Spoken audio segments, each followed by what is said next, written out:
Depuis près de 3 ans, les Français vivent au rythme des rebondissements dans l'affaire de l'héritage de Johnny Hallyday.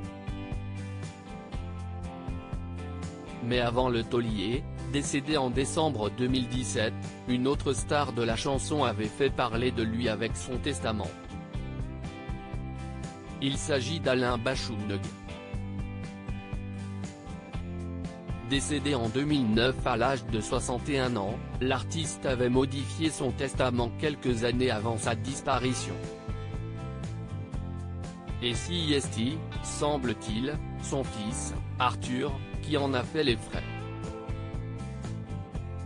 Né en 1983 de l'union de son père avec Chantal Monterazelli, sa deuxième femme, ce dernier a eu la surprise de voir que les droits d'auteur, bénéfices artistiques, biens, meubles et effets personnels d'Alain Bashung avaient été cédés à Chloé Mons, la dernière femme de son père.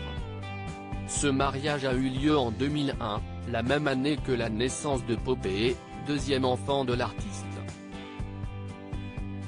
Cette version est toutefois contestée par Chloé Mons. On voit notamment dans le jugement rendu par le tribunal à qui a été distribué l'argent. Il n'est pas allé qu'à moi.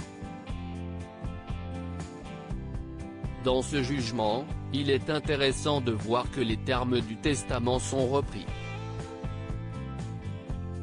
Ce sont des phrases qu'Alain avait écrites, c'était sa volonté. Personne n'a été déshérité, Alain a été extrêmement équitable avec tout le monde, explique-t-elle, en 2018, dans une interview accordée à Paris Match. Chloé Mons, Popé vit mal le fait qu'on dise du mal de son père et sa mère. Popé n'avait que 8 ans quand son père est décédé. La jeune fille était présente auprès de sa mère aux obsèques. Elle l'était également, quelques années plus tard, lors de l'inauguration d'un square au nom d'Alain Bashung, dans le 18e arrondissement de la capitale.